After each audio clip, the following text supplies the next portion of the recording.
Jessy, Nicole, Maricielo, muy buen día. ¿Cómo están? ¿Listos para la clase de hoy? Alesia, muy buenos días.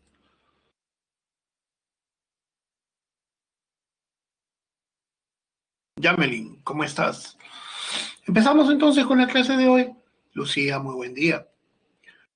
Hoy día, ya la mitad del curso, semana 9, tenemos que ver lo que es los estados de agregación de la materia. Y cuando hablamos de estados de agregación de la materia, obviamente tenemos que hablar de sólidos, líquidos y gases. Principalmente esta semana vamos a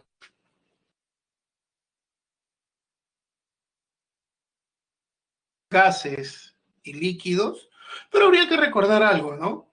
Cuando hablábamos de sólidos, líquidos y gaseosos, en el sólido la fuerza de atracción era mucho mayor que la fuerza de repulsión. En el caso del estado líquido, las fuerzas eran más o menos proporcionales. Y en el caso de los gases, la fuerza de atracción era muy pequeña comparada con respecto a las fuerzas de repulsión. ¿Cierto? Eso era lo primero que habíamos considerado cuando hemos hecho los estados de agregación de la materia. ¿Algo que decir, Estefano? Buen día, Estefano. Pero nosotros queremos hablar de lo que son gases principalmente hoy día. Y cuando hablamos de gases, vamos a hablar de un gas real, que es cualquier gas que se encuentra en la naturaleza, pero el tema de hoy principalmente es gases ideales. Entonces viene la pregunta del millón. ¿Qué significa la palabra ideal?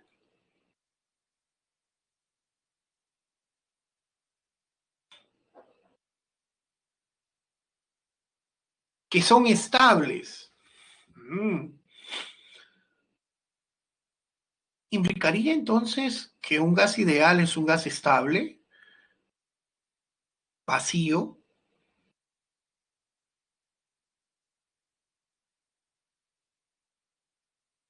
Maricielo, ¿qué quieres poner?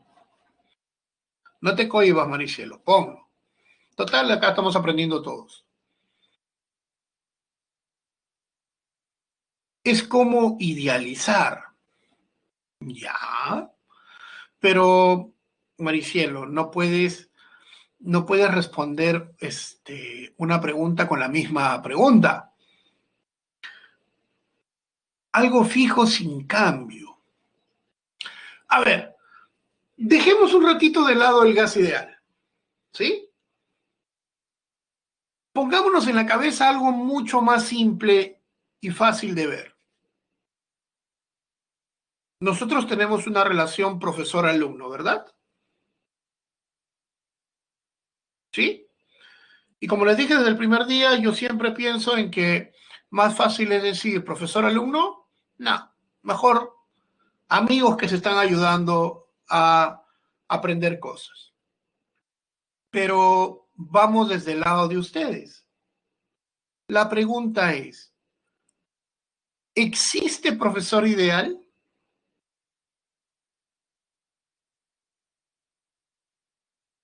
No, ¿verdad? Porque para que sea un profesor ideal, ¿qué condiciones debería tener?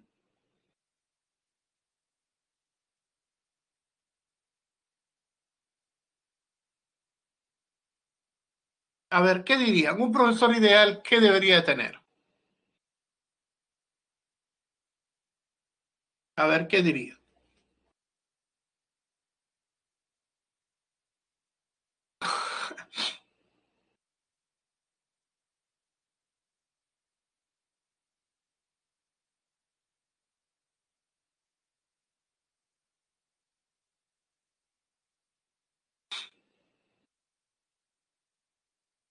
Ya, correcto. Por ejemplo, ¿no? ¿Qué es lo que siempre se pide de un profesor? Ah, que sepa cómo llegar al alumno, ¿no? Que sepa cómo llegar al alumno, que sepa que sea didáctico, que use un lenguaje coloquial, que pueda comprender al alumno, que pueda ponerse en su lugar, que sea empático y un montón de cosas más, ¿verdad? Que tenga buena pizarra, etcétera. Pero por ahí, algunos profesores serán empáticos, algunos otros profesores tendrán buena didáctica, otros tendrán buena pizarra, pero siempre hay en una zona donde son más y otra donde son menos, ¿cierto? Por tal razón, cuando dicen, ¿existe profesor ideal? No, porque todos los profesores quieren alcanzar la idealidad. O sea, todos los profesores quieren ser perfectos. Pero obviamente, esa calidad que se espera, siempre uno trata de buscarla. Si cambiamos y decimos, ¿existe el alumno ideal?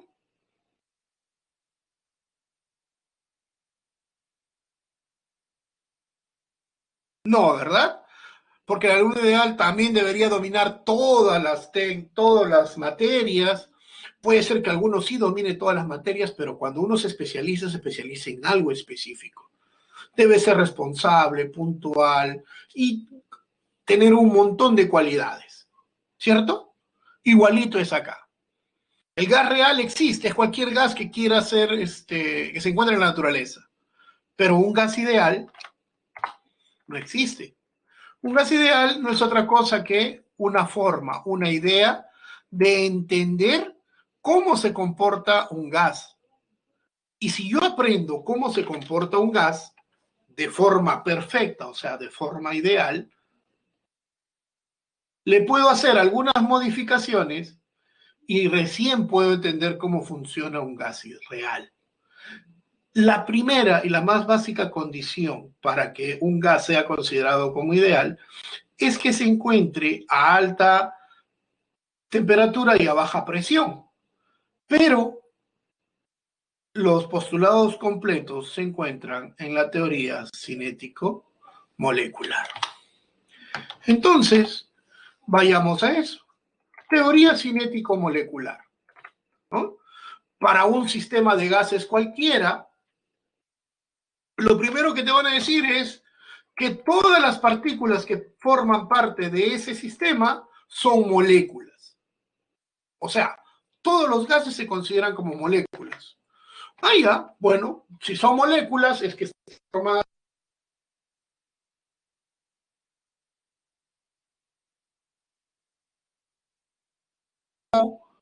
el SO2, puedo encontrar el CH4, etcétera. Todas tienen enlace covalente, pero también puedo tener esto, ¿no? Los famosos gases nobles. Profe, ¿y los gases nobles son moléculas? Acuérdense que cuando hemos dicho moléculas, implica que tenemos, cuando hemos dicho moléculas, implica que tenemos un enlace. Y entre átomos no hay enlaces. Ya, correcto. Pero los gases nobles, para la teoría cinético-molecular, son considerados como moléculas monoatómicas. Son las únicas que se escapan de esa clasificación y por eso la teoría cinético-molecular los incluye de esa manera.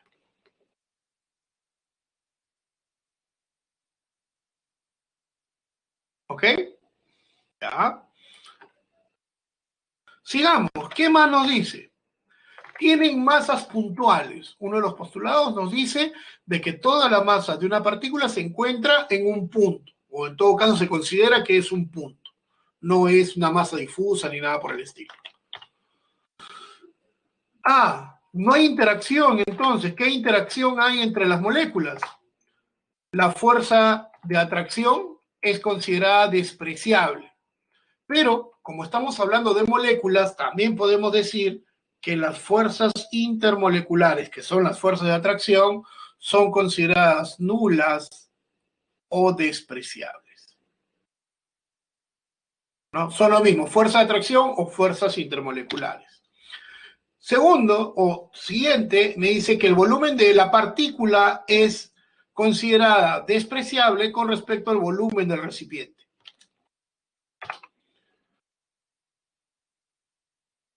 También me dicen que cuando las partículas chocan o cuando las moléculas chocan dentro del recipiente, se considera un choque elástico. Pregunta, ¿alguien sabe qué significa choque elástico?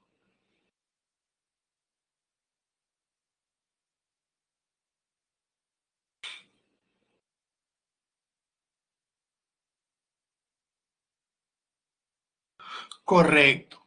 Para no ponerlo desde ese punto de vista, Luis, no es que libere energía, sino que la energía permanece constante.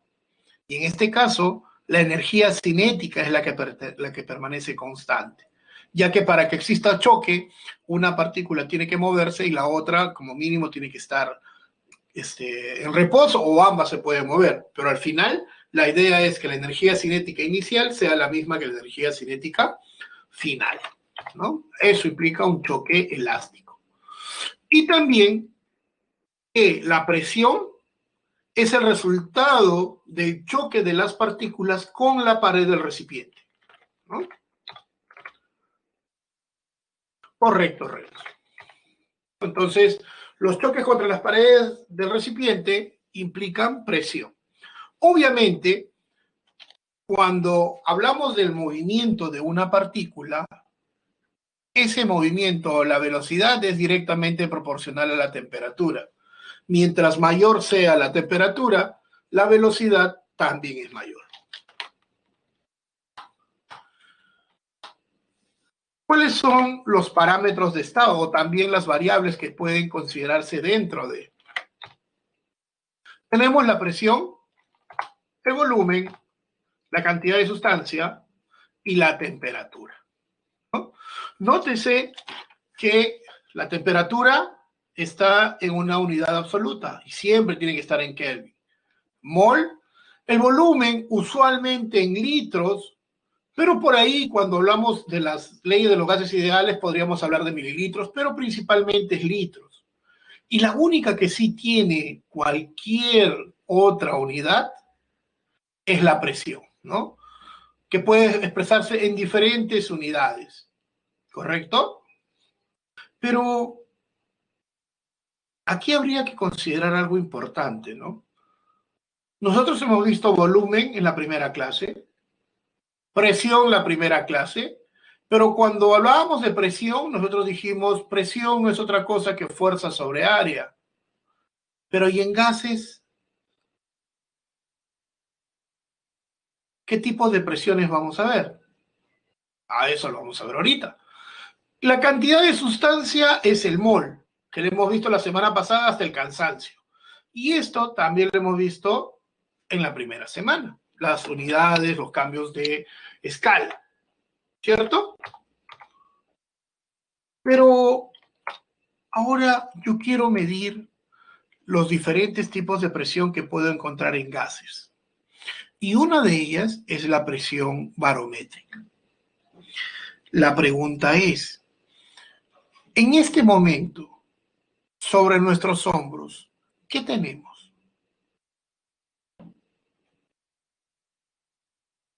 ¿Qué presión se está ejerciendo sobre nuestros hombros? La presión atmosférica, es decir, el peso del aire que tenemos sobre nuestros hombros, ¿correcto? Y para medir la presión barométrica, se hace un experimento que usualmente nosotros haríamos o hemos hecho alguna vez en nuestra casa, ¿no? Por ejemplo, ¿tienen una botella de agua por ahí? Yo creo que sí, ¿no? ¿Ya?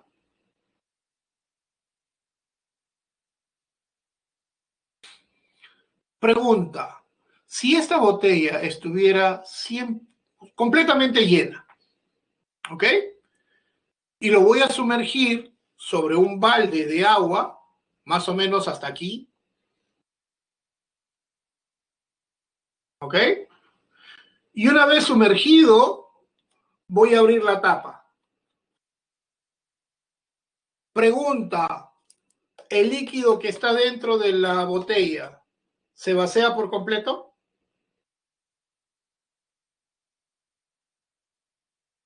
¿Sí o no?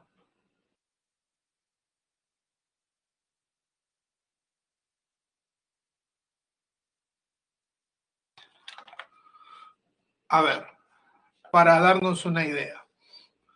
Tengo un recipiente y tengo una botella.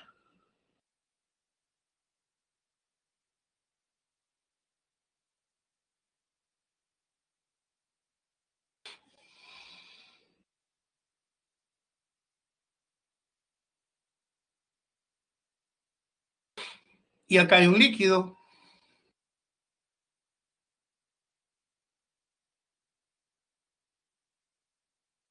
Pongamos hasta acá. ¿Cierto? Pregunta, ¿por qué no se vacía por completo?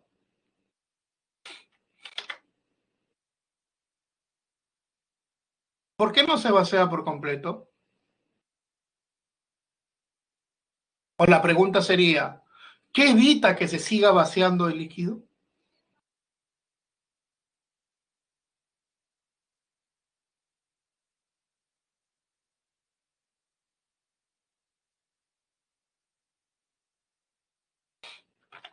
Acuérdense de algo, ¿no? ¿Qué hay aquí? No hay aire y ese aire ejerce una presión atmosférica. Eso es lo que evita que este líquido suba. Y si esta distancia fuera 1 metro, esta distancia sería 76 centímetros.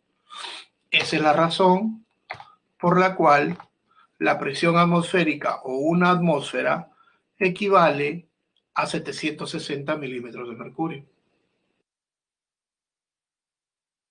Pero este es para medir la presión de la atmósfera.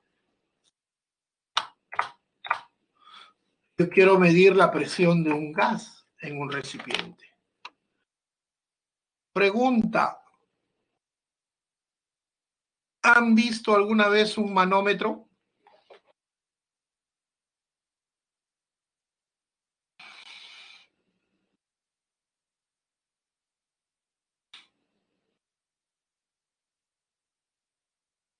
¿No?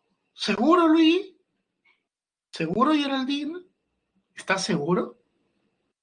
Correcto, ¿no? Algo tan simple y tan fácil es ver un extinguidor. Y en un extinguidor tú tienes el envase metálico, la manguera, ¿cierto? La manguera. Y en la unión entre el envase y la manguera tienes un medidor.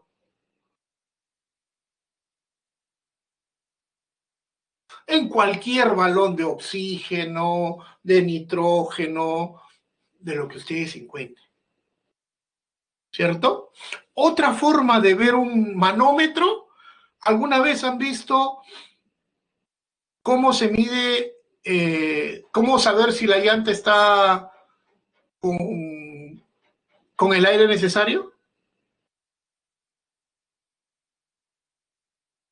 ¿Han visto cuando una llanta de bicicleta o de carro sabe si la llanta está bien inflada o no? Hay un tubito de metal, correcto, que lo pones en el pitón y el tubito ¡juá!, se levanta por atrás y te dice cuánto es la presión del aire, ¿cierto? Eso es un manómetro, ¿cierto? Cosas que puedes encontrar en cualquier balón de oxígeno, de nitrógeno, de lo que sea, en el extinguidor, o también como lo que utilizas para poder saber si la llanta está bien inflada o no. Pero aquí hay una cosa que hay que considerar.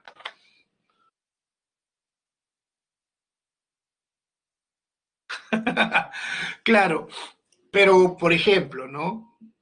Hay una cosa.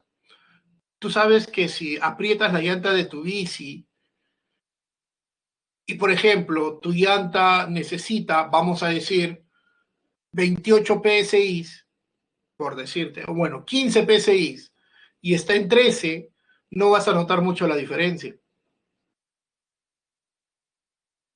Pero como, como necesita 15 y tú solamente tienes 13, la puedes valorar.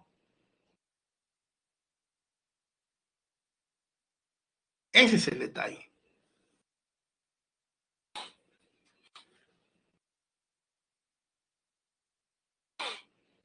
Claro. O a veces le salen chinchones a las llantas porque no has llenado el aire como debería de ser.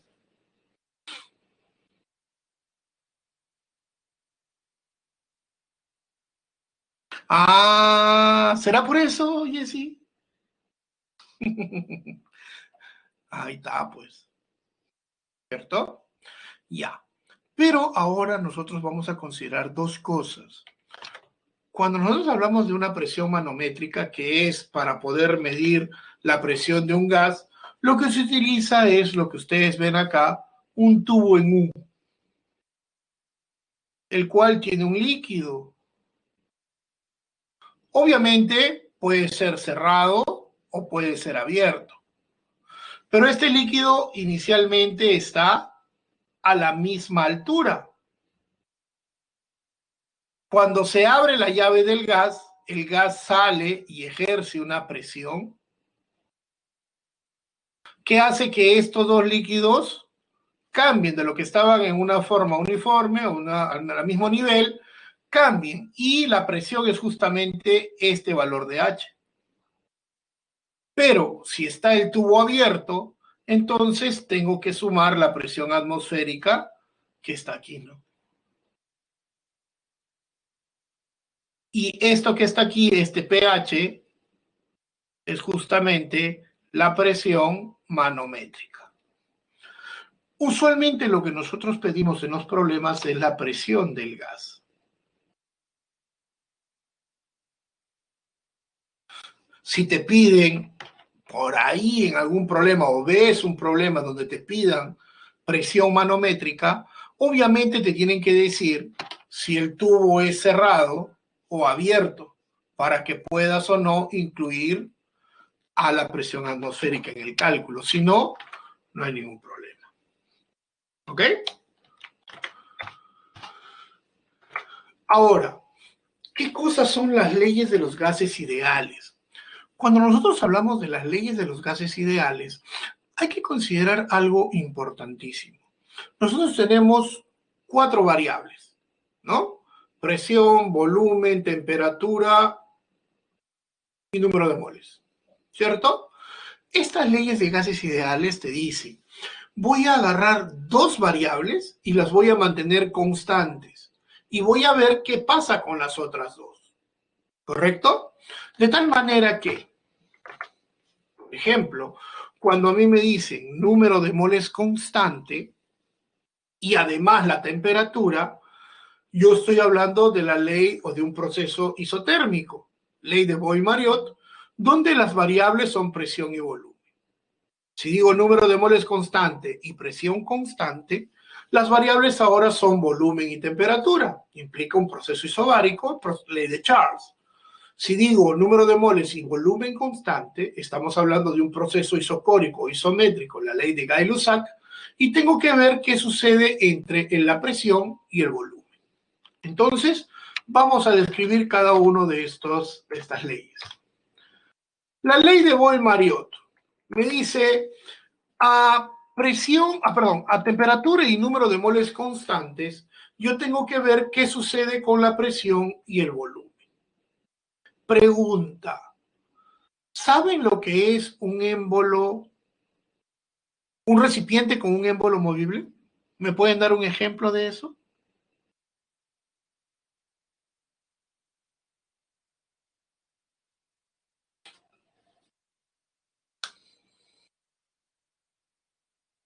A ver, muchachos, un ejemplo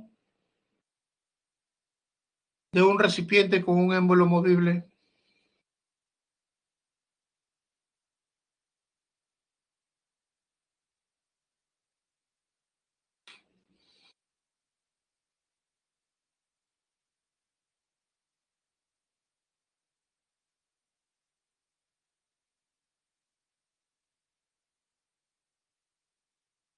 Mm. Y el émbolo, Luis.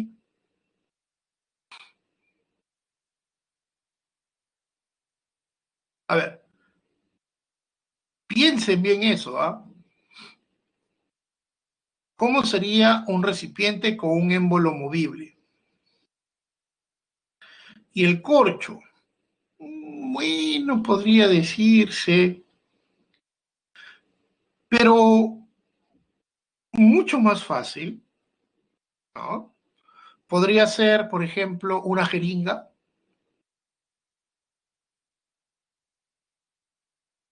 un inflador, ¿cierto?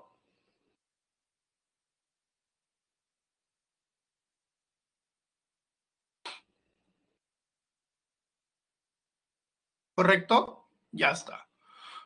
¿Qué pasa si a un inflador o una jeringa yo le pongo más presión? ¿Qué pasa con el volumen del gas?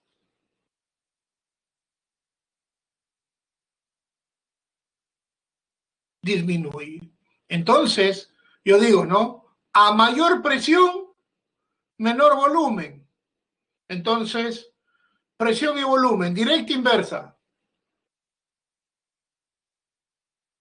inversamente proporcional. Entonces, a mayor presión, menor volumen, inversamente proporcionales.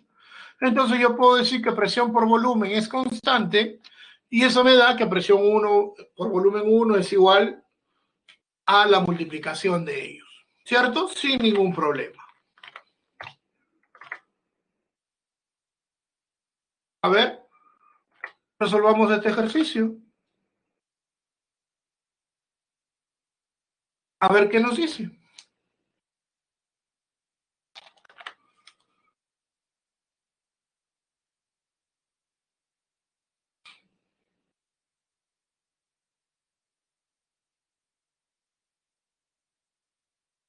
Creo que de manera simple, yo puedo decir, tengo volumen 1, 4 litros, presión 1, 2 atmósferas. Tengo volumen 2, que es lo que me piden, y presión 1, o perdón, presión 2, una atmósfera.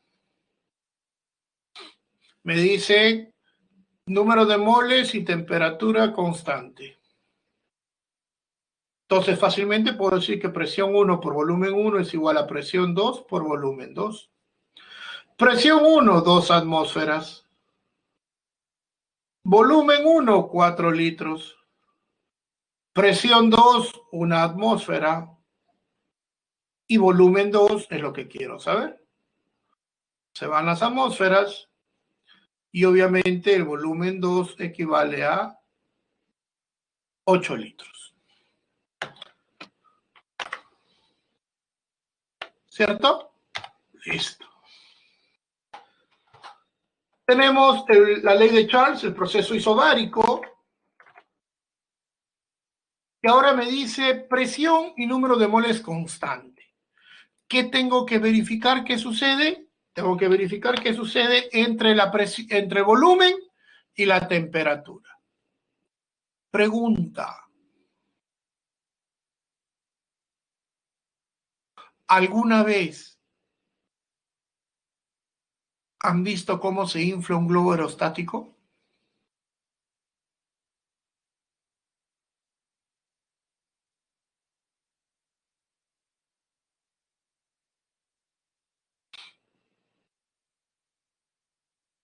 Jesse, si has visto en películas, sabes cómo se infla.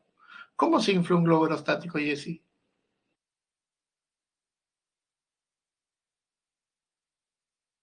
¿Qué tienes que hacer? Julio ya nos dijo, ¿no? Prendes la cocinilla que está en la parte superior de la canastilla, el globo está desinflado, pero a medida de que se va calentando el aire, este se va haciendo cada vez más grande, más grande, más grande, ¿cierto? Entonces, a medida que aumenta la temperatura, ¿qué pasa con el volumen?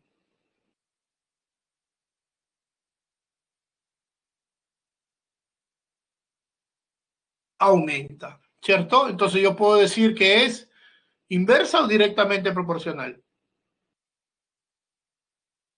directamente proporcional, ¿cierto? Entonces, obviamente, a menor temperatura, un volumen pequeño. Si la temperatura es más alta, entonces el volumen es mayor, siempre considerando la misma presión. Entonces, son directamente proporcionales. Volumen entre temperatura constante, y entonces tengo la igualdad. Pero, como ya les dije, hay que considerar algo muy importante. Que estas temperaturas, para que eso funcione, todas tienen que estar en Kelvin. Nunca olvidarse de eso. ¿Ok? Siguiente problema. ¿Cuánto sale?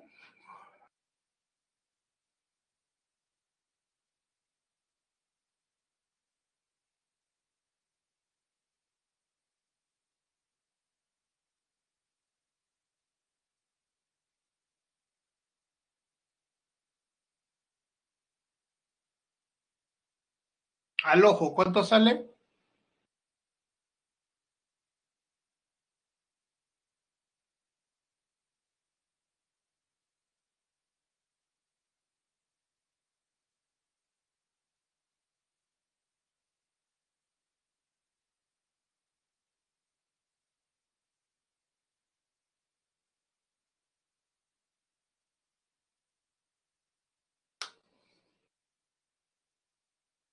¿No salió? Vamos a ver. Te dice, un gas ocupa un volumen de 800 mililitros. Ya, volumen 1, 800 mililitros. Temperatura 1, 27 grados Celsius. Cuando la temperatura aumenta hasta los 327, ¿cuál será el volumen 2? Me dice cuando la presión y número de moles es constante. Ya. Volumen 1 entre temperatura 1 es igual a volumen 2 entre temperatura 2. Pero tengo que sumarle acá 273, que sería 300, y aquí sumar 273, que sería 600. Entonces digo 800 mililitros entre 300 Kelvin es igual al volumen 2 entre 600 Kelvin. Volumen 2 es igual a 1600 mililitros. Respuesta, ¿cierto? Tenemos la tercera ley, que es la ley de Gay-Lussac, proceso isocórico, isométrico, isovolumétrico, no importa, todos son iguales.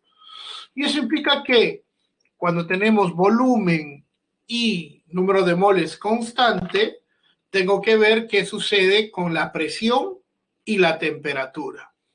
Pregunta, ¿qué sucede si le meto soplete a un balón de gas?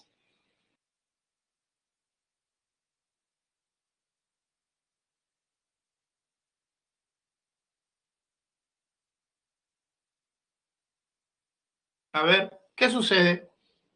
¡Boom! Correcto, Aarón, ¿no? Obviamente, el balón de gas explota.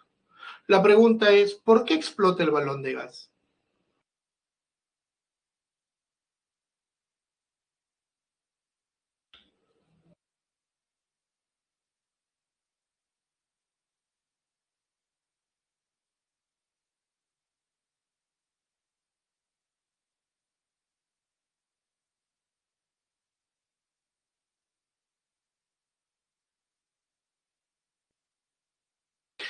Como en el globo aumenta la presión, pero en el globo no aumentaba la presión. En el globo aumentaba el volumen.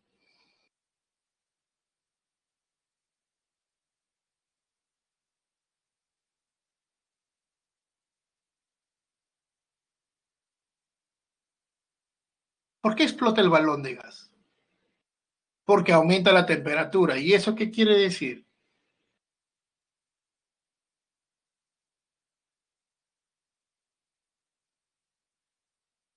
más volumen, pero si el volumen es constante, el volumen no puede variar porque es un recipiente rígido. Correcto, Julio. Es porque hay más presión. Hemos dicho, ¿no? Cuando nosotros tenemos un recipiente y la pared del recipiente es rígida, la partícula choca y eso genera presión, ¿cierto? Pero si aumentas la temperatura, ya no choca de esta manera, ahora choca así, más fuerte, porque a mayor temperatura, mayor velocidad, y eso hace que el choque sea mayor y más fuerte. ¿Correcto? Y eso quiere decir que a medida que la temperatura aumenta, la presión también lo hace. Entonces, podemos decir fácilmente que estamos directamente proporcional a la presión y la temperatura. Y otra vez, hay que considerar que siempre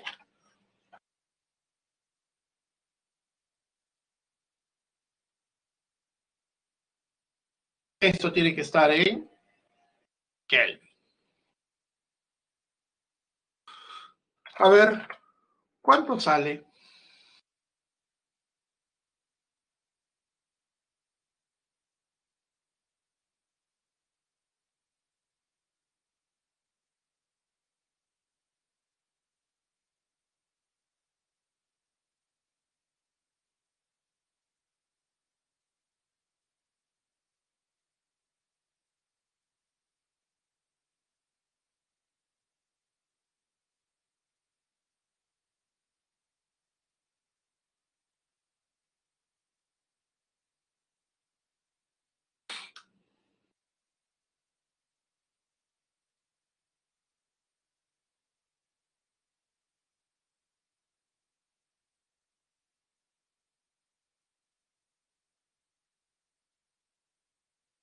Luis, ¿seguro?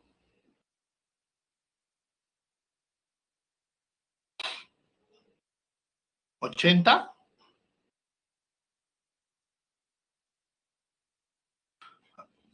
800. Ah, ya, ahí cambia la cosa, ¿no? Yo tengo presión 1, 750 milímetros de mercurio. Temperatura 1, 27 grados. Presión 2 es lo que quiero saber. Temperatura 2, 47 grados. Más 273, 300. Más 273, 320. Entonces, presión 1 entre temperatura 1 es igual a presión 2 sobre temperatura 2.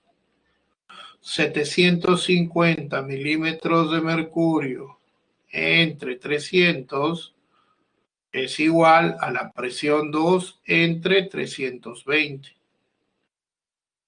Presión 2 equivale a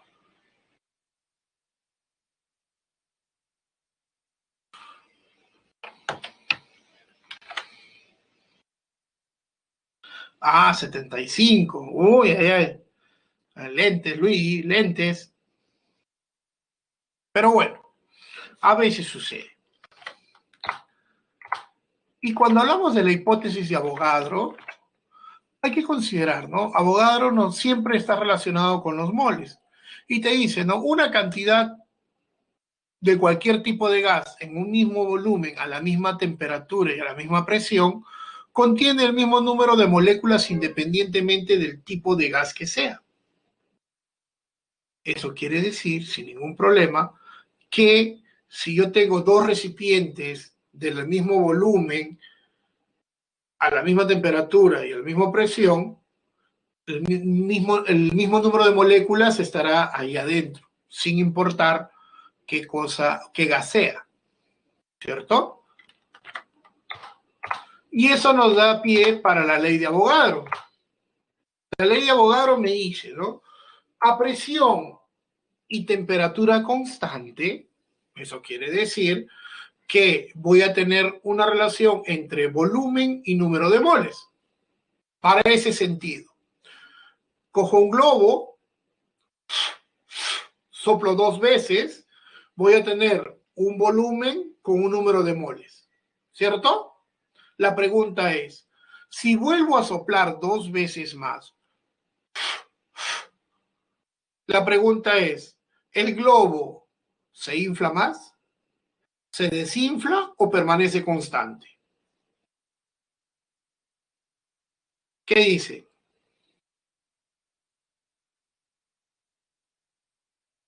Chachos, ¿qué dicen?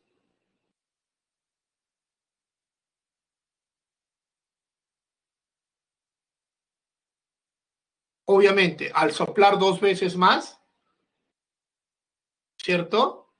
Lo que va a pasar es que el globo se va a inflar más.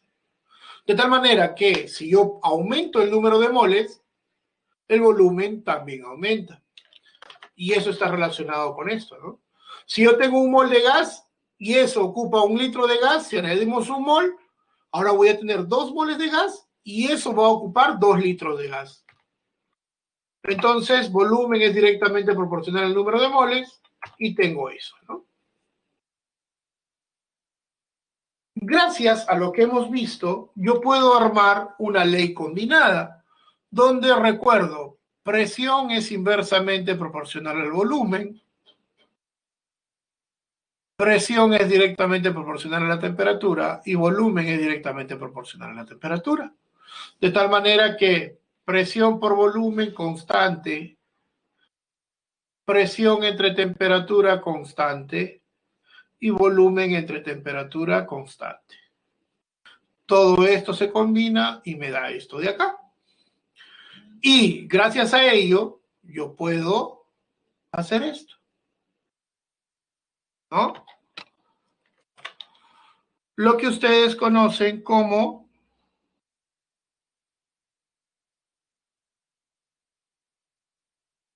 ¿cómo reconocen esa ecuación?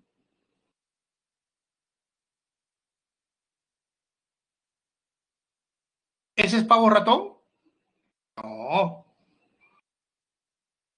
eso no es pavo ratón. Ese es pavito, pavito, ¿cierto? Pavote. Bueno, ya está. Ahí tienen, entonces, ya tenemos nuestra primera ecuación. Pero, como siempre, hay un pequeño gran detalle. Siempre curioso, yo quiero saber a qué se refiere cuando hablamos de esto. Presión por volumen entre temperatura es una constante. Yo quiero saber cuánto vale esa constante. Pregunta, ¿puedo saber cuánto vale esa constante?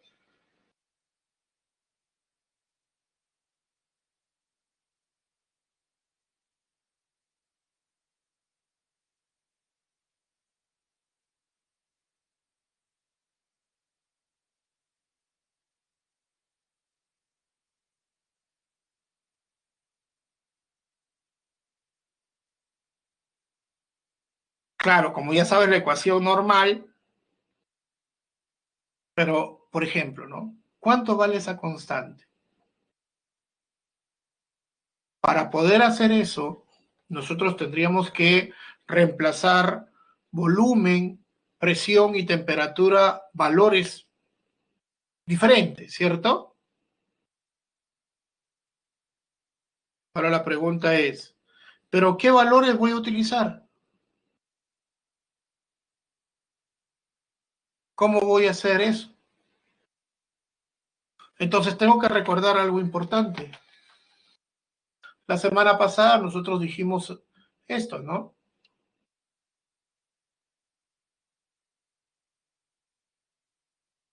Presión, 1 atmósfera, temperatura 0, y cuando eso ocurre, el volumen molar es 22,4 litros. ¿Cierto? Pero acá hay un pequeño detalle. Esos no son iguales. Entonces yo puedo hacer esto. Presión por n veces el volumen molar entre la temperatura es una constante.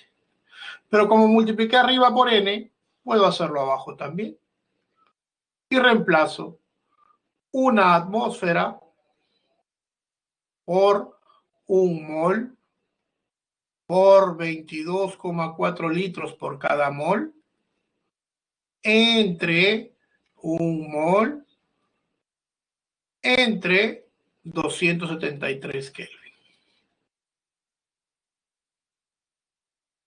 0,82 atmósferas por litro entre mol por Kelvin. A esto que está acá se le da el valor de R, que es una constante universal de gases ideales, o de gases nomás. De tal manera que mi ecuación, que era presión por NBM entre NT es igual a R, se puede escribir como presión por volumen es igual a nRT. Lo que ustedes conocen como la ecuación de estado. ¿Cierto? Y esa ecuación de estado, sí, condiciones normales. Y esa condición de estado está directamente relacionada con la presión que estés utilizando, ¿no? Si utilizas atmósferas, la constante es 0,082. Si utilizas milímetros de mercurio, es 62,4. Y así para cada valor de esta presión. Recordemos, ¿cómo conocen a esta ecuación?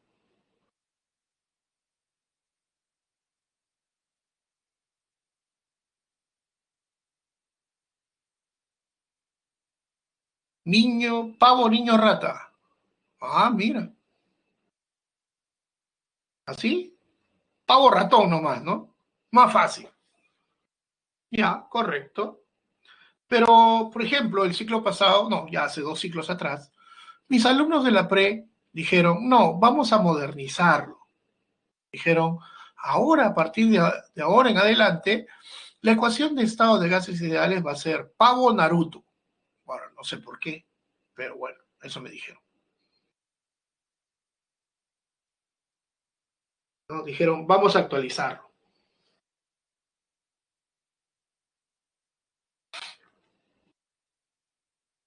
Sí, así parece, ¿no? Listo. Pero aquí hay una cosa que me puede dar más términos con respecto a algunos parámetros de estado de los gases. Por ejemplo, puedo hallar la densidad de un gas a partir de la ecuación de gases ideales.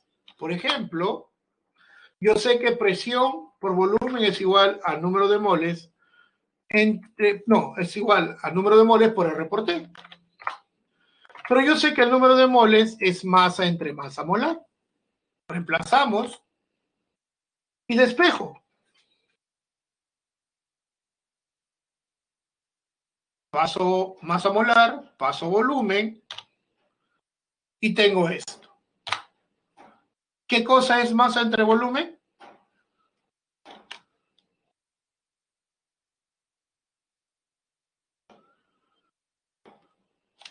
Densidad. Entonces, fácilmente yo puedo decir que tengo esta ecuación y por ende, despejando la densidad, tengo esto, ¿no? Entonces, puedo hallar la densidad de un gas en función a la presión, al número, a la masa molar y a R y a T, ¿no? Fácilmente. Ahora, todo lo que hemos trabajado hasta el momento está en función de lo que nosotros, del gas que estamos utilizando, ¿cierto? En este caso, por ejemplo, si es un gas normal, pues una sustancia, oxígeno, nitrógeno, podemos trabajar con lo que es gases ideales, con las ecuaciones que hemos visto hasta el momento. El detalle es que si es aire, ya no podríamos ver lo que ocurre dentro del aire, porque yo sé que el aire está formado principalmente por oxígeno y por nitrógeno. Si yo quisiera ver lo que hay dentro del aire y poder hallar sus vamos a decir, sus parámetros de estado para lo que está dentro del aire, no podría hacerlo con lo que hemos visto de gases ideales. Pero podemos trabajar mezclas de gases y podemos sacar ciertos conceptos de ahí. Entonces, vamos a ver cómo se debe trabajar cuando hablamos de la mezcla de gases. De primera mano, vamos a hablar de la ley de Dalton o la ley de presiones parciales. Es decir, si yo voy a tener una presión general, cuando hable de los componentes de esa mezcla, voy a hablar de presiones parciales. Para entender esto, observen este cuadro. ¿Ok? A mí me dicen, yo tengo en un recipiente, tengo hidrógeno a una presión y un número de moles. En el mismo recipiente, o bueno, en un recipiente idéntico, a la misma temperatura, tengo ahora helio, que tiene una presión de 6 atmósferas y 1,25 moles. Lo que voy a hacer es voy a pasar todo el contenido de aquí a acá. Por eso es que ahora la presión total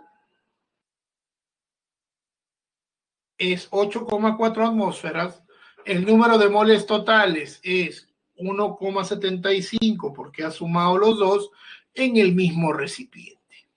¿Correcto? De tal manera que yo sé que la presión total es igual a la presión de hidrógeno más la presión de nitrógeno, o perdón, de helio.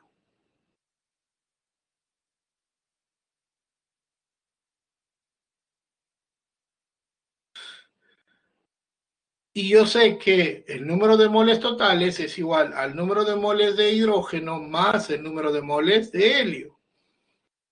Pero eso es cuando me dan una relación así.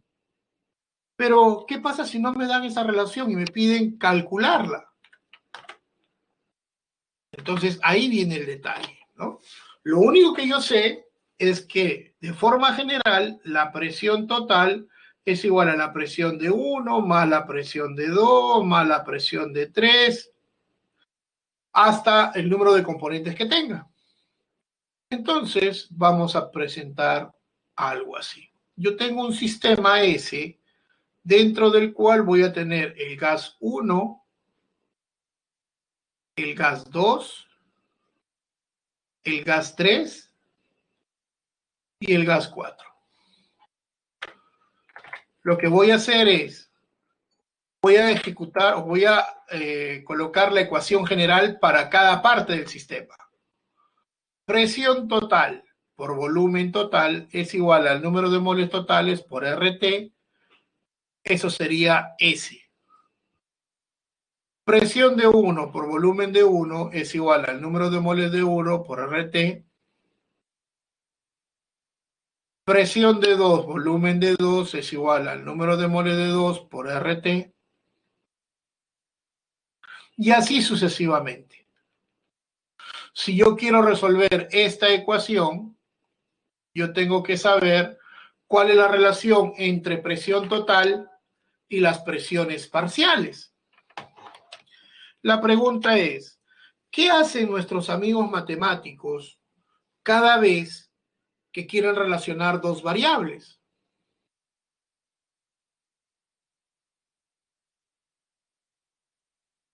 A ver, muchachos,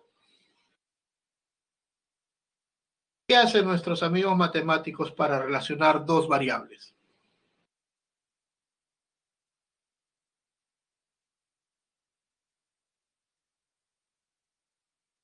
Pueden igualar dos ecuaciones, pero acá ya están igualadas, ¿no?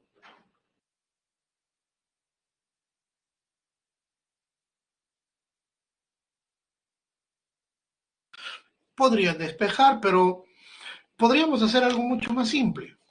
Podríamos decir, yo quiero hacer esto. De tal manera que tengo presión de 1, volumen de 1, entre presión total, volumen total, es igual a N1 RT, NT RT. ¿Cierto? Y ahí lo dejamos para continuar después del break. ¿Ok? Muy bien, señores, 15 minutos de descanso. Listo, muchachos, seguimos.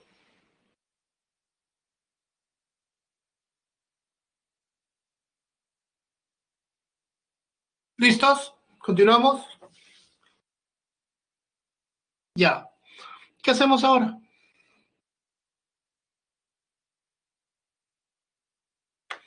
Obviamente, podemos eliminar esto y esto, ¿verdad? De tal manera que me va a quedar una ecuación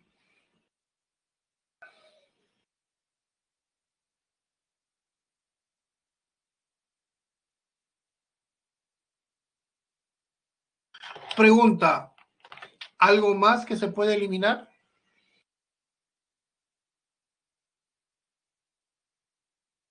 ¿Qué dicen? ¿Se puede eliminar algo más? ¿Sí o no? Tal como está ahí, sería difícil eliminar algo más, ¿verdad? Pero hay un pequeño gran detalle.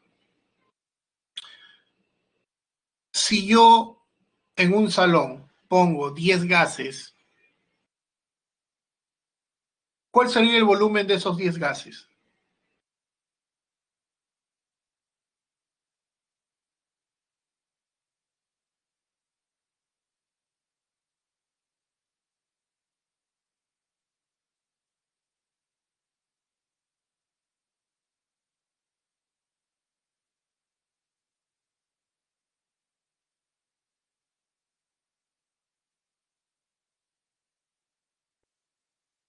El volumen del salón. Entonces, ¿existe alguna diferencia entre volumen 1 y volumen total?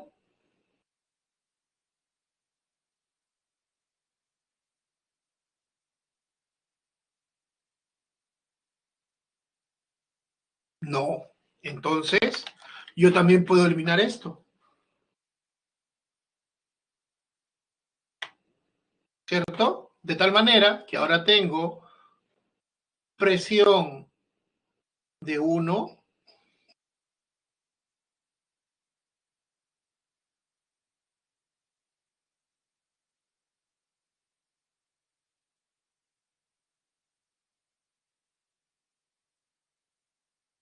es igual al número de moles de 1 entre el número de moles totales por la presión total. Esto de acá tiene un nombre y a esto se le llama fracción molar.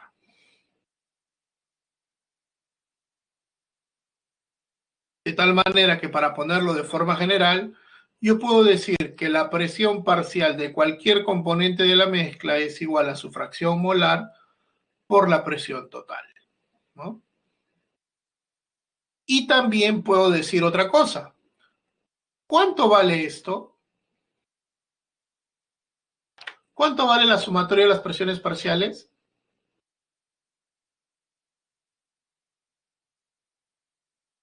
A ver, muchachos,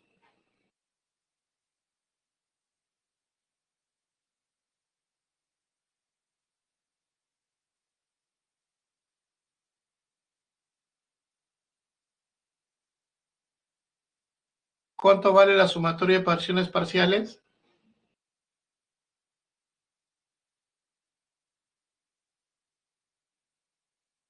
La presión total. Muy bien. ¿Y la sumatoria de las fracciones molares? ¿A qué equivale?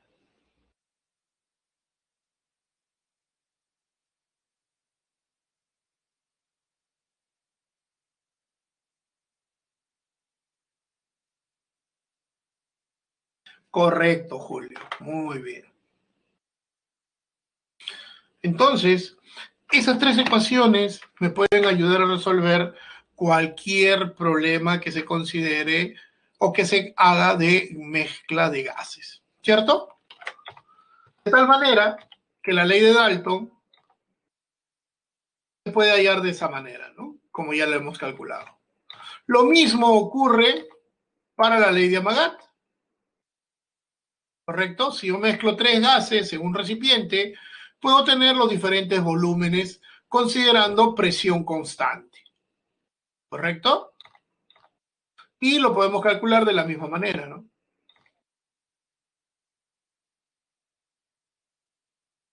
Por ejemplo, en este ejercicio me dicen, ¿cuál es la presión parcial del hidrógeno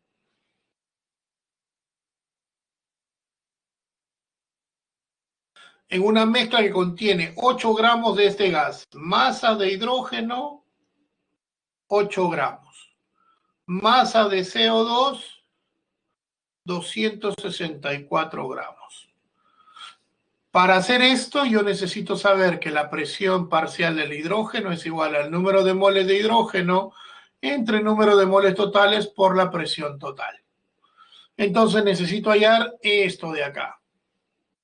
Entonces, entre 2 gramos por mol me da 4 moles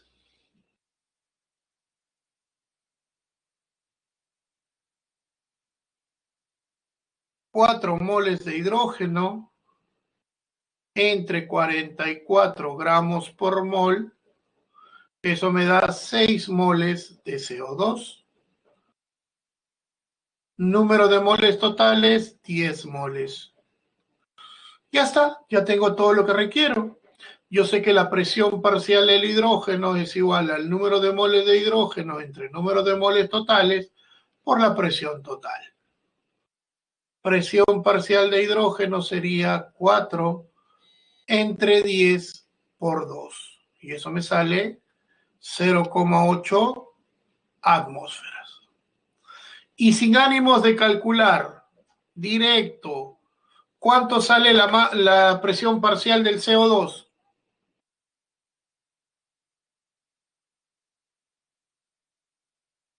0,2, Ítalo, ¿seguro?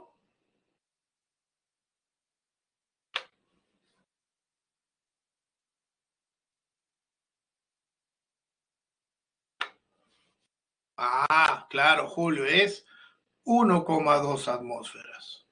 Porque yo sé que la presión total vale 2 atmósferas. ¿Cierto? Muy bien. A ver, ley de Graham, o también conocida como la ley de difusión. Para hacer una idea más simple, pongamos esto. Si ponemos a correr al Chavo y a Ñoño, ¿quién gana? Ñoño. Dicho corriendo, no rodando. Ya vivo, Diego.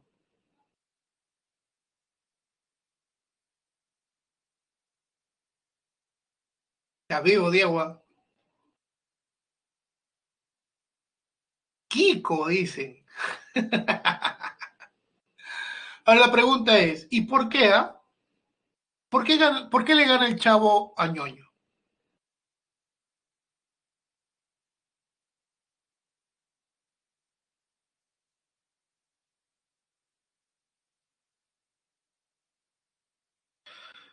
Porque tiene más condición física, porque es más ligero, es más ágil, ¿cierto? Ya. Esa misma idea, esa misma idea ocurre con los gases, porque vive en un barril. La idea es idéntica en los gases. Por ejemplo, ¿no? ¿Alguna vez han olido o han sentido cuál es el aroma del amoníaco?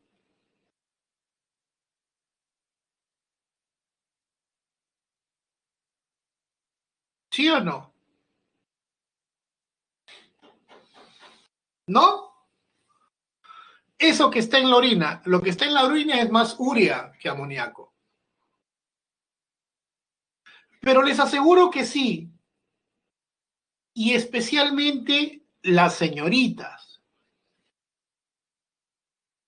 ¿Y a qué me refiero? ¿Alguna vez han estado cerca a una persona que se está pintando el cabello?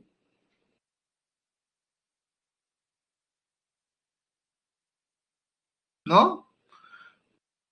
Ni siquiera cuando has ido a que te corten el cabello o algo por el estilo, en la peluquería. Todo el mundo se da cuenta de que tiene un olor fuerte, ¿no? No, pues con agua oxigenada no cuenta. La agua oxigenada no es amoníaco.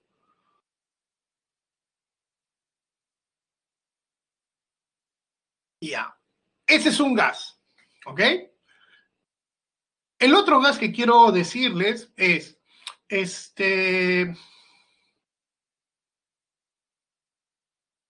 todos hemos ido al colegio, ¿cierto? ¿Y qué era lo que daba más roche que te manden en la para comer al colegio? Huevo duro, ¿no? Porque abrías el tupper y todo el mundo se daba cuenta que había llevado huevo duro al colegio, ¿verdad? Porque tenía un olor, ¿cierto o me equivoco?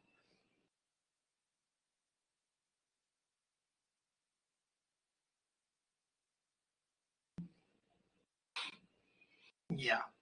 Imagínense que pongo... Ah, no te creo, Jessy, ¿es en serio? Wow. Ya. Bueno, gustos y colores. Ah, no, claro, igualito te lo vas a comer, pero el olor ya te decía que todo el mundo sabía que estabas llevando eso, ¿no? Ahora, imagínense, pongo una botella de amoníaco en un salón y una botella de sulfuro de hidrógeno, que es el apestoso. Sí, el tocoso es igual. Pregunta, ¿cuál de los dos llevará o llenará el salón más rápido? Obviamente, quien llena el salón más rápido es el más ligero. ¿Por qué? Porque cuando hablamos de la ley de Graham, la velocidad del gas es inversamente proporcional a su masa molar o a su densidad. Es decir, mientras mayor masa, menor velocidad. ¿No? Si te das cuenta, siempre es inversamente proporcional, ¿ves? Vayamos a líquidos. Ah, para no dejarlos en el aire, dijimos amoníaco NH3, masa molar 17. H2S, masa molar 34. Entonces, este es más rápido porque tiene menor masa molar. ¿Cierto?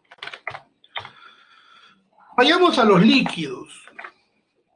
Y lo primero que hemos dicho es que cuando hablamos de líquidos, la fuerza de atracción es directamente proporcional a la fuerza de repulsión.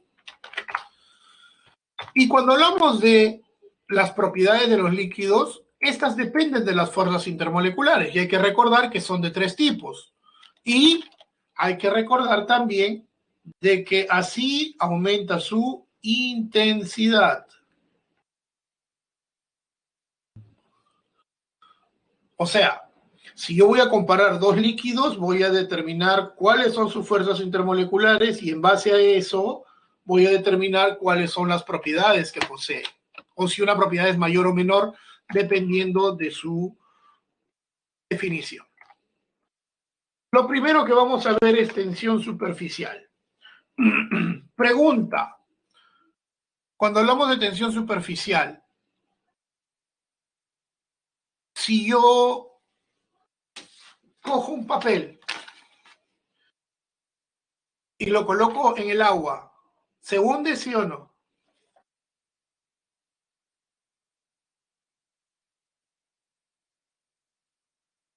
¿Qué dice?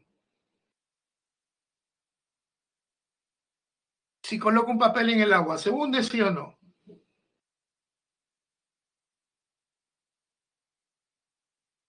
Luis dice que no.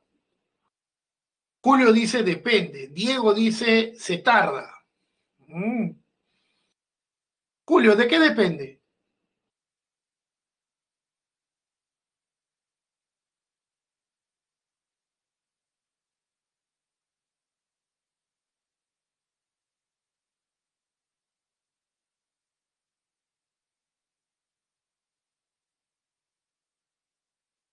Porque si yo hago un barquito, se va por el agua.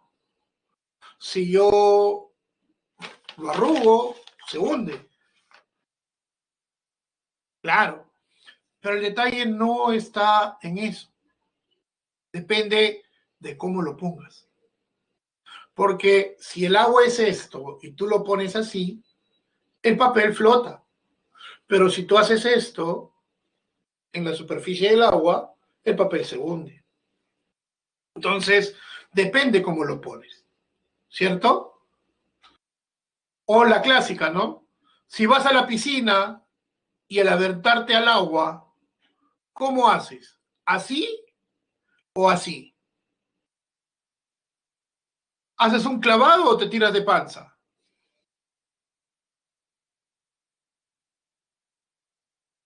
De panza. Ah, y cuando sales del agua, ¿cómo sientes el cuerpo si te tiras de panza? Te arde, ¿no? Y es más, rojo sale, ¿o no?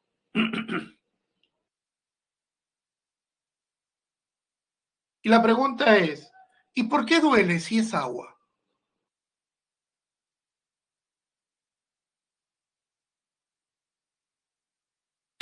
Correcto, ¿no? La tensión superficial es la energía que necesitas para extraer una molécula de su lugar.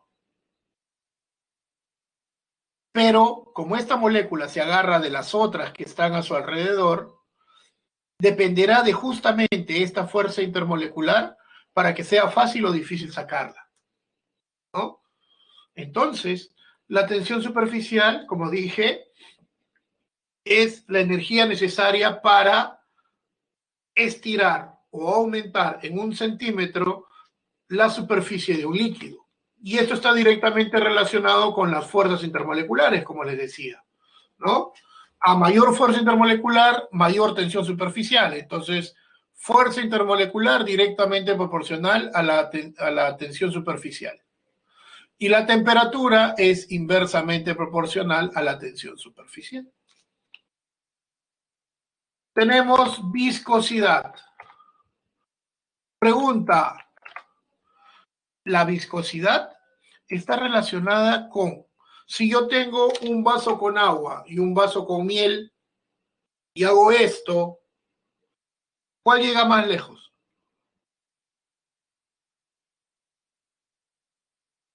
El agua, ¿cierto?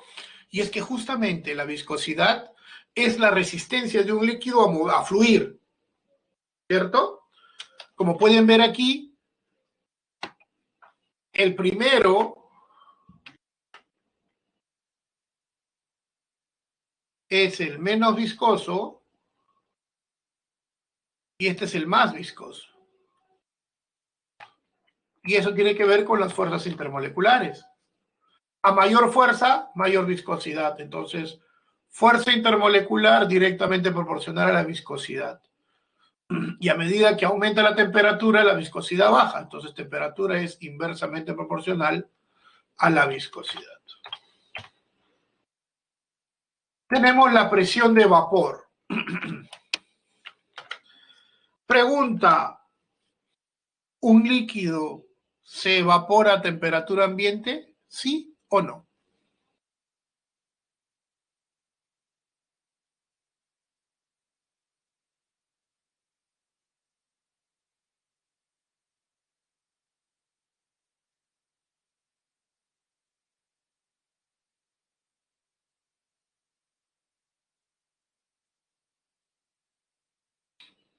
A ver, depende.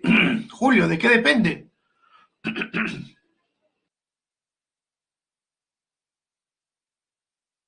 ¿Qué líquido sea? Mm, interesante.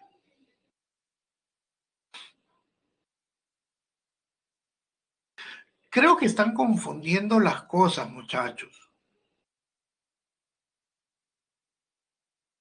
A ver, les pregunto, ¿el agua se evapora a temperatura ambiente?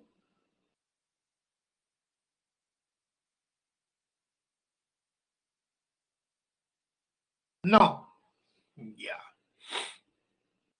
A ver, experimento. Llenen un balde de agua hasta las 3/4 partes, tápenlo, déjenlo por 2 días. Al segundo día regresan, levantan la tapa. ¿Qué encuentran en la tapa?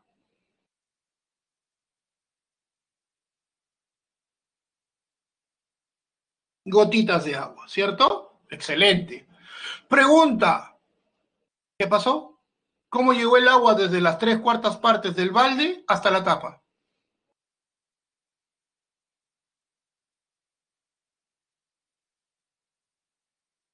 Magia, condensación. Pero para que se condense, primero, ¿qué tiene que pasar? Tiene que evaporarse, pues. Vuelvo a preguntar, ¿el agua se evapora a temperatura ambiente? La respuesta es sí. Por eso les dije, tengo la ligera impresión que se están equivocando. Una cosa es evaporar y otra muy distinta es ebullir.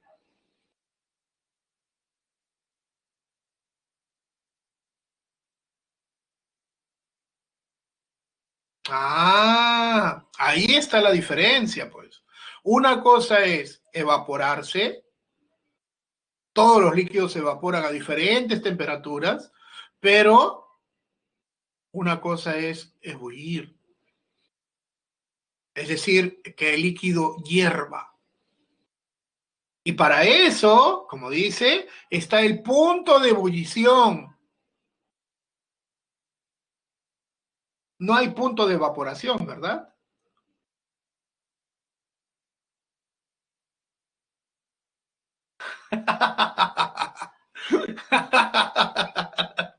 Claro, claro, pero justamente ahí está el detalle, ¿no? Ahí está el detalle, ¿no? Tienen que considerar qué es lo que se está preguntando. Y cuando hablamos de presión de vapor, acuérdense, yo tengo un recipiente cerrado y en un recipiente cerrado el líquido, las partículas que están en la superficie se evaporan y otras se condensan. Pero cuando la velocidad de evaporación es la misma que la velocidad de condensación, voy a tomar cuál es esa presión de vapor, ¿no? Y esa presión de vapor está directamente relacionada con la presión de vapor, con la fuerza intermolecular. La fuerza intermolecular es directamente proporcional a la presión de vapor y la temperatura, bueno, acá es inversa y aquí es directa. En todas las anteriores era inversa y acá era directa y acá era inversa y acá es al revés, ¿no? Es en la única donde cambian las características.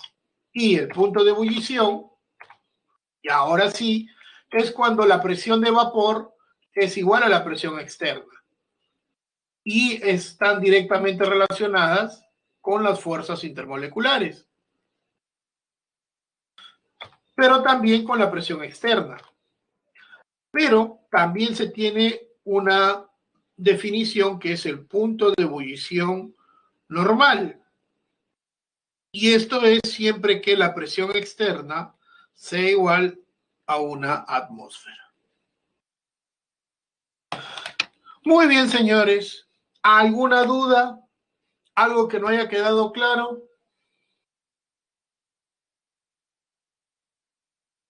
Muy bien. Empecemos a resolver ejercicios entonces. Problema 1.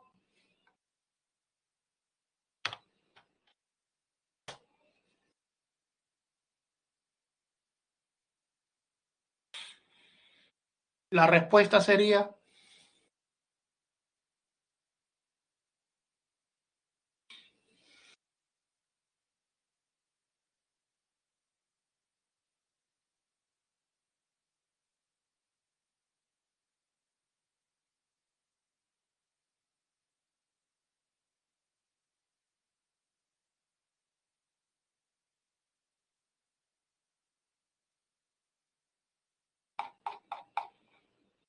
la D, dice, pero con motivo de pregunta. La B dice Oscar. Ítalo también dice la B. ¿Qué ha pasado? ¿Por qué hay algunos que han dejado de hablar? ¿Ah? Por ejemplo, Maricielo hoy día, hasta la mitad de la clase nomás me ha hablado, después ha desaparecido. Jesse también.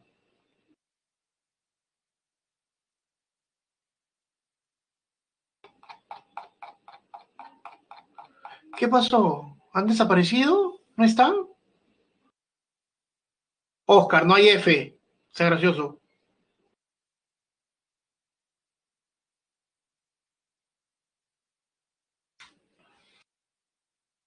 La B.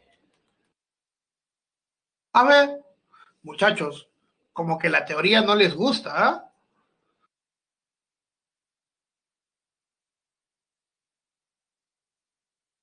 A ver, vamos a resolver esto. Dice, los gases ideales son gases hipotéticos que cumplen con los postulados. Acá está, ¿no? Te dicen bien cierto aquí. Postulado de la teoría cinético-molecular. Teoría cinético-molecular. ¿Qué cosa dice? El volumen de sus moléculas es despreciable con respecto al recipiente. Correcto. Las fuerzas intermoleculares se consideran nulas. Dice, fuerza y atracción son consideradas despreciables o nulas. Los choques intermoleculares generan la presión del gas. Acuérdense, hay choques entre moléculas, sí, pero lo que genera la presión del gas son los choques con la pared del recipiente.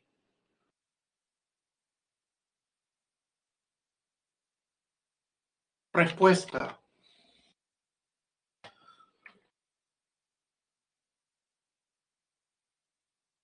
2.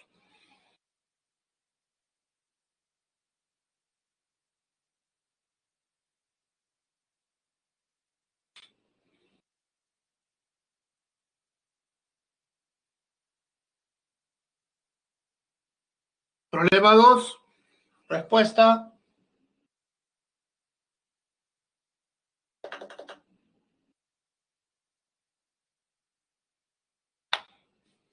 ¿Nadie? La D. A ver, vamos a ver. Dice, las leyes de los gases ideales permiten entender el comportamiento de dichos gases. Estas leyes son empíricas, es decir, se descubrieron luego de realizar diversas pruebas experimentales. Con respecto a las leyes de los gases ideales, indica el valor de verdad o falsedad de las siguientes proposiciones. Te dice, en un proceso isotérmico, 1, proceso isotérmico, temperatura constante, presión versus volumen. Yo sé que presión es inversamente proporcional al volumen. Falso. 2, me dice, durante el proceso isobárico, presión constante, volumen versus temperatura. Volumen es directamente proporcional a la temperatura. Dice, la presión permanece constante. Correcto. La ley de Gay-Lussac 3 dice volumen constante. Entonces, presión versus temperatura. Eso quiere decir que la presión es directamente proporcional a la temperatura. Implica un proceso isocórico. Sí, isocórico, isométrico o isovolumétrico. Correcto.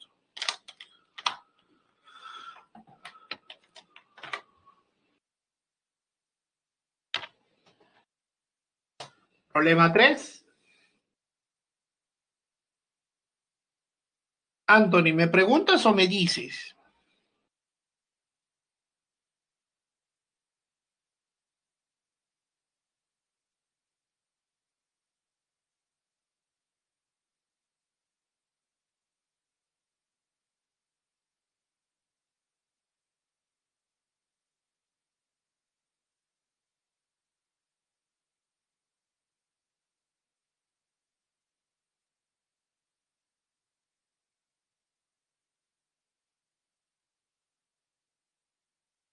A ver, muchachos, la 3, la respuesta.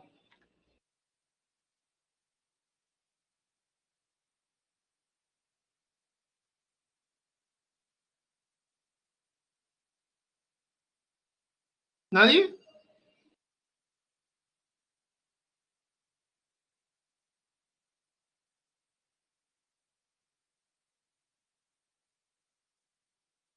A ver, vamos a resolverlo. Dice, el aire es una mezcla gaseosa indispensable para los seres animales, ya que en él se encuentra el oxígeno necesario para realizar el metabolismo. Dice, si 50 litros de oxígeno, a ver, volumen 1, 50 litros. Se encuentran inicialmente a una presión de una atmósfera. Se introducen isotérmicamente en un recipiente de 38 litros. Me dice, ¿cuál será la presión en milímetros de mercurio? Como me dice, un recipiente de 38 litros, temperatura constante y número de moles también. Entonces, presión 1 por volumen 1 es igual a presión 2 por volumen 2. Presión 1, 760 milímetros de mercurio. Volumen 1, 50 litros. Presión 2 es lo que quiero, 38 litros. Se van los litros. Presión 2 es 1000 milímetros de mercurio. Respuesta. Problema 4.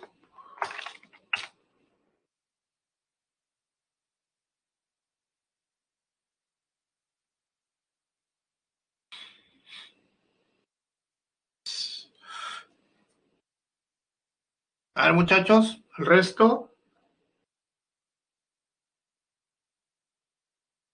¿Alguien más? Si quiere decir su respuesta.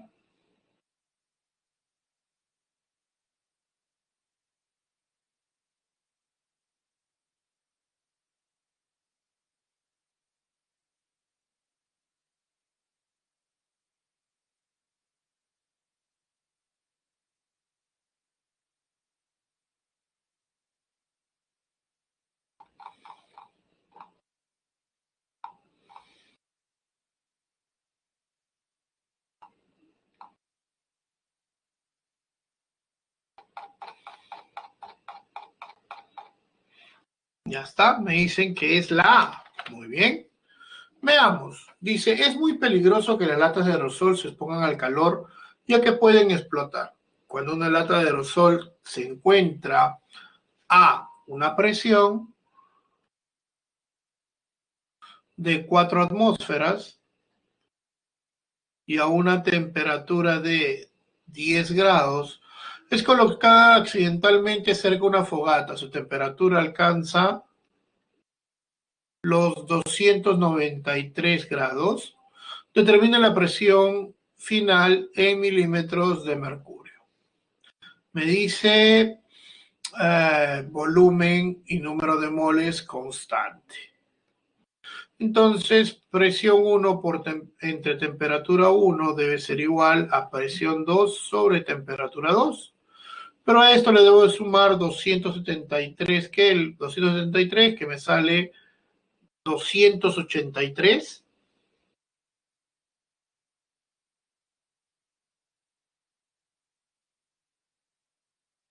Y a esto le tengo que sumar 273 para que me dé 566 Kelvin.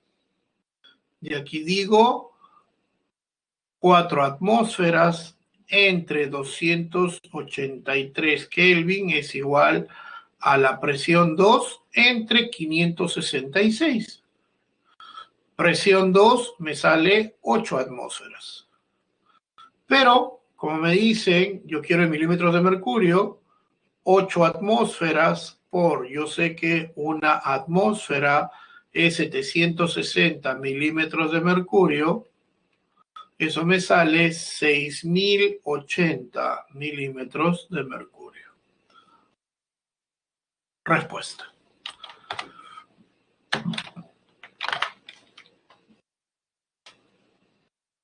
Problema 5.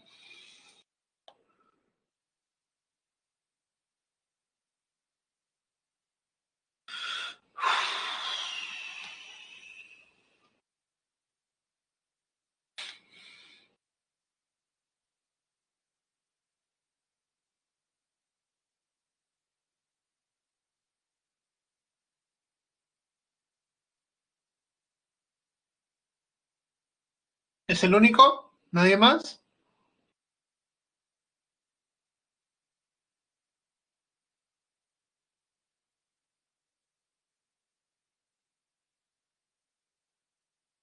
¿Nadie más, muchachos?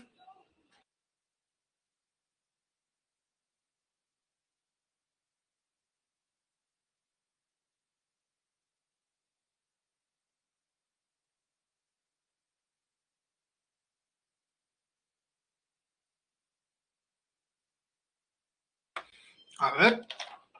Dice, el gas metano puede ser utilizado como materia prima en la síntesis de refrigerantes en la industria. Para sintetizar uno de estos refrigerantes se tiene una muestra de metano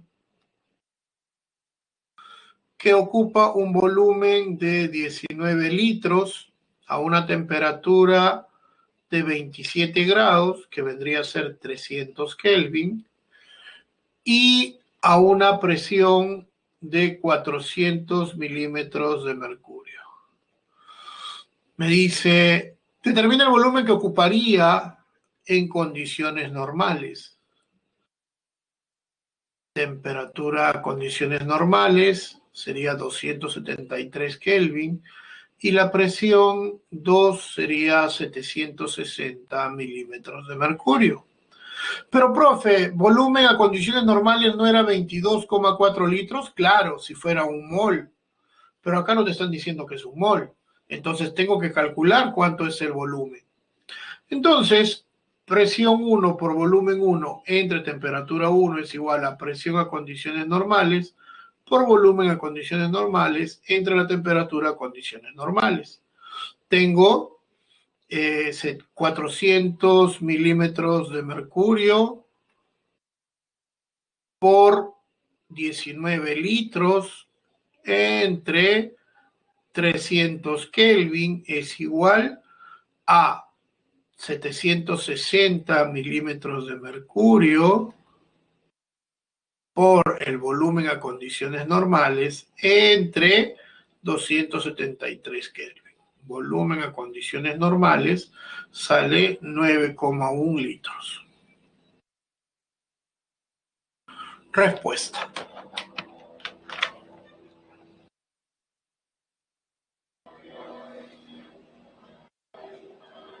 Wow. Problema 6.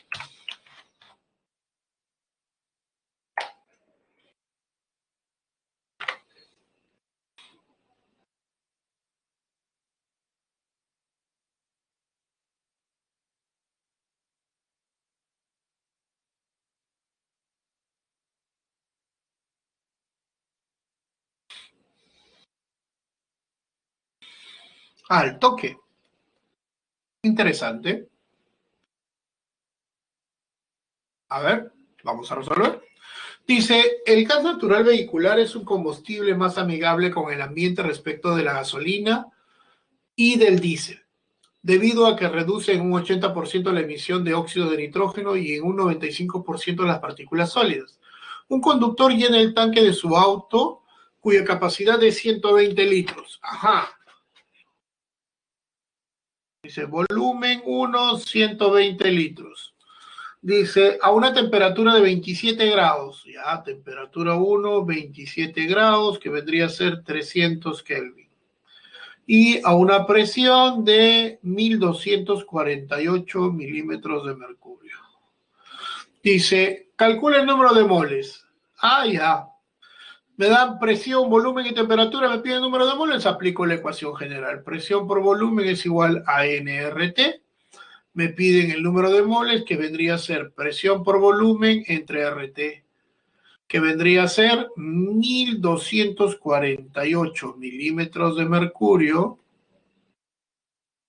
por 120 litros entre 62,4 milímetros de mercurio por litro entre mol por Kelvin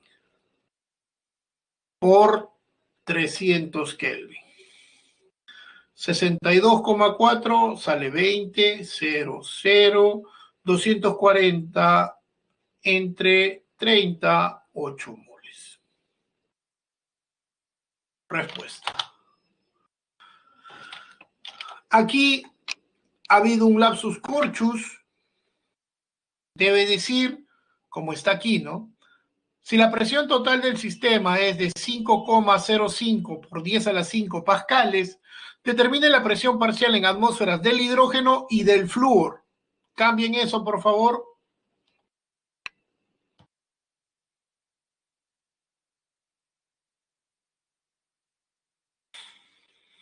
Respuesta de las 7.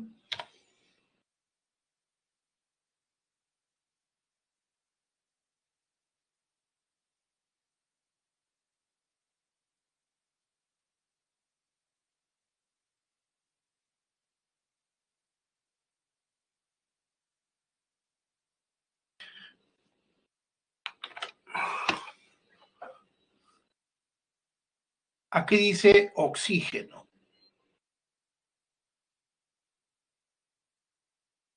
No debe decir oxígeno, debe decir flúor.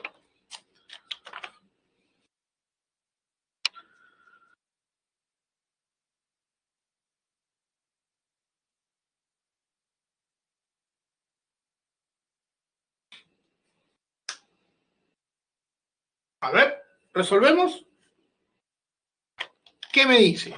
Las mezclas gaseosas están formadas por la relación física de dos o más gases. Dichas mezclas son homogéneas debido a la gran capacidad de difusión de los componentes. Dice, tengo masa de flúor 57 gramos.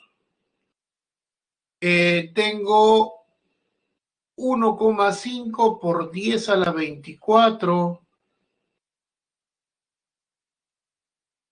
moléculas de nitrógeno. Y tengo 1 mol de hidrógeno. Lo divido entre 38 gramos por mol, 1,5 moles. Lo divido entre 6,0 por 10 a la 23. Esto me da 2,5 moles. Y 1 mol en total, número de moles totales, 5 moles. Presión total es igual a 5,5 por 10 a la 5 pascales por 1,01 por 10 a la 5 pascales es una atmósfera. 5 atmósferas. Ya está todo. Entonces, la presión parcial de hidrógeno será 1 sobre 5 por 5, una atmósfera. Presión parcial del flúor será 1,5 entre 5 por 5, 1,5 atmósferas. Entonces la respuesta es la B. Problema 8.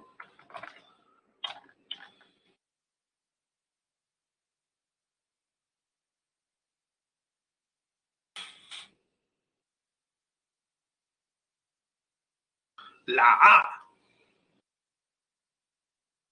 Interesante. ¿Alguien más?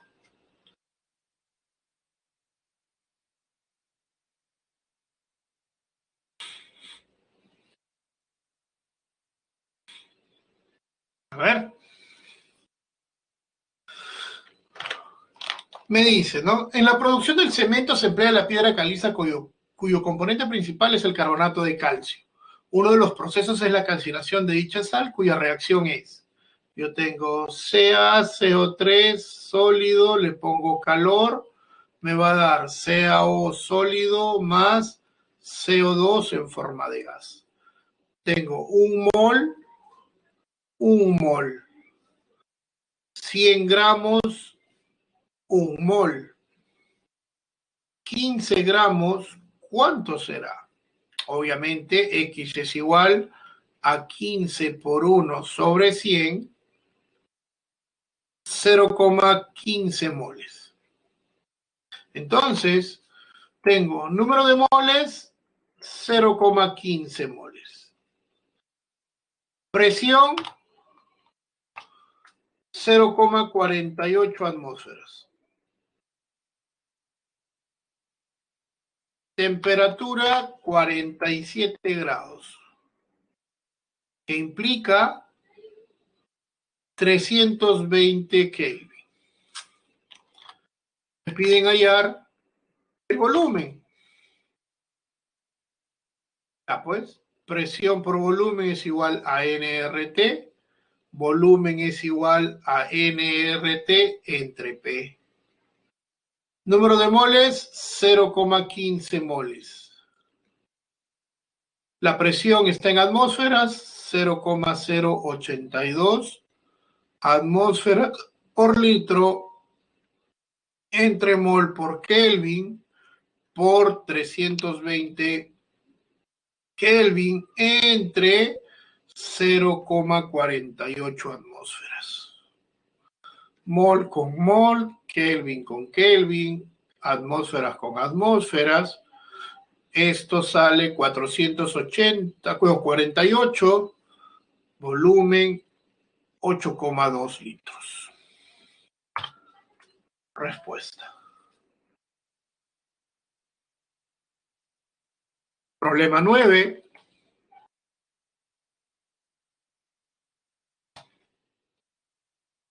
Sí, dice Anthony.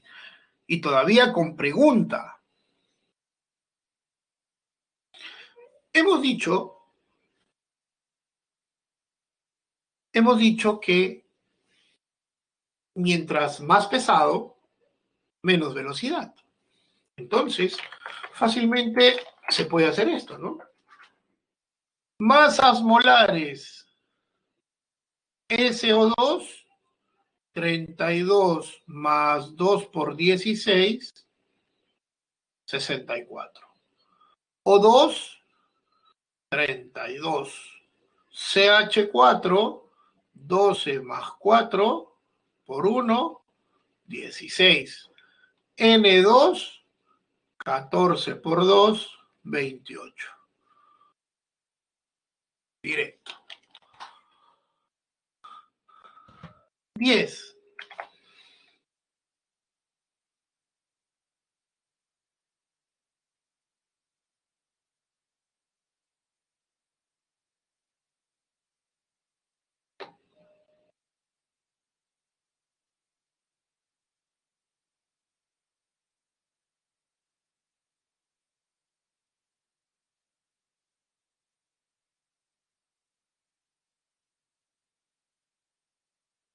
Ya. Entonces, dice, los líquidos tienen forma variable y volumen definido. Además, presentan diversas propiedades, muchas de ellas relacionadas con la magnitud de las fuerzas intermoleculares y la temperatura. Respecto de los líquidos y sus propiedades, determina el valor de verdad o falsedad de los siguientes enunciados. 1. Cuanto mayor es su viscosidad, estos fluyen más lentamente. Hemos dicho, ¿no? La viscosidad es la resistencia de un líquido a fluir. Correcto. Su presión de vapor guarda relación inversa con la temperatura. Dijimos, presión de vapor es directamente proporcional a la temperatura. Falso. La tensión superficial es la energía necesaria para aumentar su superficie. Correcto. El punto de ebullición tiene relación directa. Punto de ebullición y fuerzas intermoleculares. Si tú aumentas la fuerza intermolecular, el punto de ebullición también aumenta. Eso es verdadero. Respuesta. ¿Alguna duda? ¿Algo que no haya quedado claro? Vaya marcando su encuesta, por favor. ¿De reforzamiento de los ejercicios no están?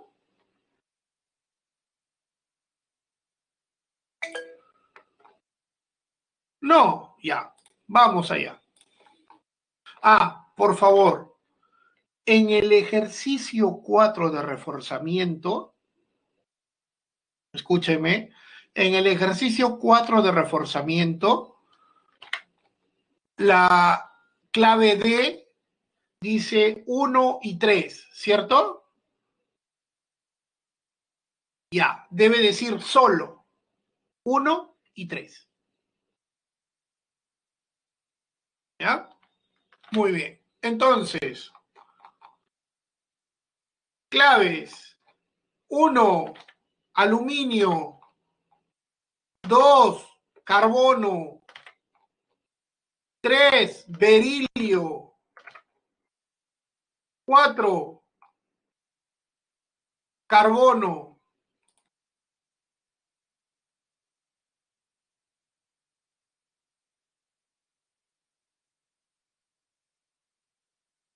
Nada. Algo que no haya quedado claro, algo que quieran preguntar.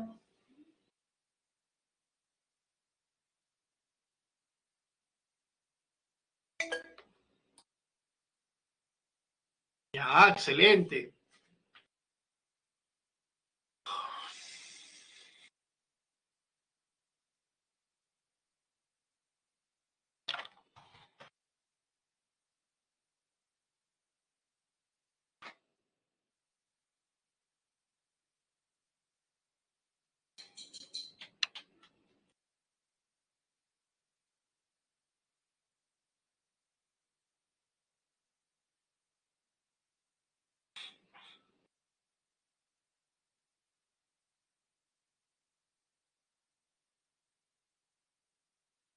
Ya.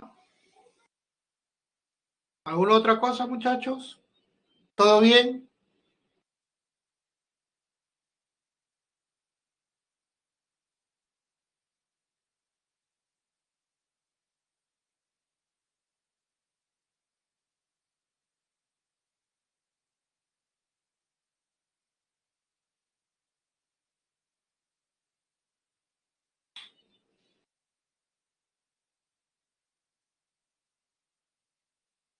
Muy bien, señores, fue un gusto. Los estamos viendo la próxima semana. Sigan estudiando, por favor.